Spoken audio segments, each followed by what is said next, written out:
Hi, it's Martha again here at Infinite Strength on behalf of our MBC Life podcast. And I'm here with another MBC patient, and I'd like her to introduce herself to you. Hi, my name is Stephanie. I've been metastatic since the end of 2022. I actually had my first diagnosis in the middle of the pandemic. I was stage 1, and then a little bit about 2 years after that, I was re-diagnosed metastatic. I'm currently being treated at Memorial Sloan Kettering.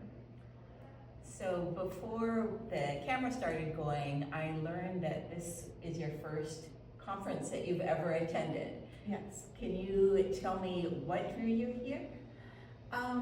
So I'm really glad because actually, though I'm being treated in Sloan, I'm actually had a second opinion at Dana-Farber, and through that support system, they're always sending us information about things like this.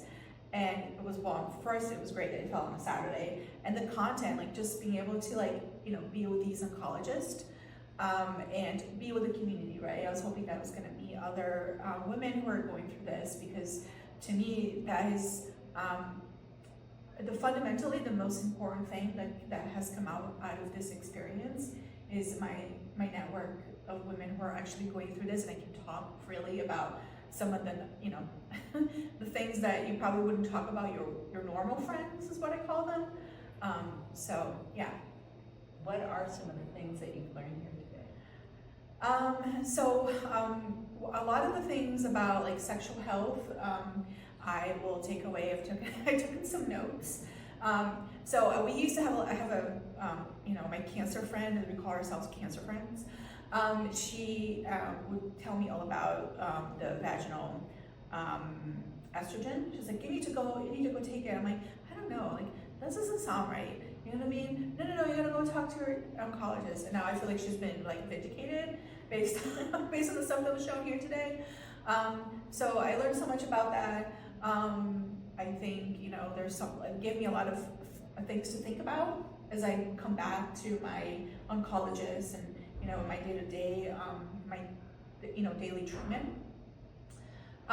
Also just learning about listening for Dr. Weiner, it was so great. He was so optimistic, and I feel like, oh my God, he is giving me hope, right? Because sometimes it's so hard to be in a space, and because you don't know, sometimes you're hopeful, sometimes you're not. But the fact that he was telling me about how much research has been done, the advancements that has happened in breast cancer, especially metastatic breast cancer, feels really comforting, even though we're kind of in a political climate where that is not welcome, kind of not being welcome at the moment. But still, the effect that we potentially could be a generation that will live much longer than the generation that has gone, before us. Yeah.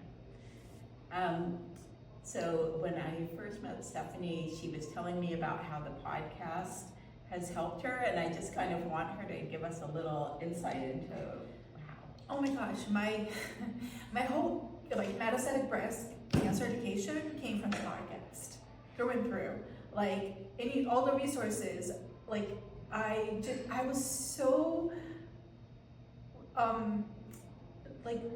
not knowledgeable about the disease, right? Because when you come in, you don't know.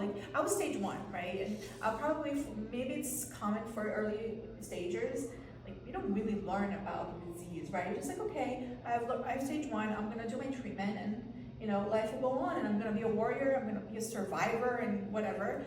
And of course, somebody tells you about the 30% chance you have of being metastatic. So when I became metastatic, I was, of course, it's a devastating diagnosis. We're talking today about loss, and one of the things that we can talk about, it's you're going through very deep grief of losing the life that you thought you were going to have.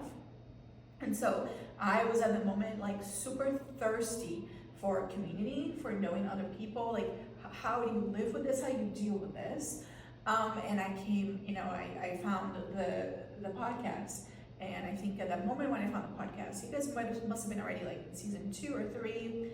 I don't know, it was so many episodes. I was I gotta go, and I was just kept listening. I spent weeks, every time I was on a car, you know, every time I was cooking, I kept listening to the podcast, and that's where I've gotten my education, really.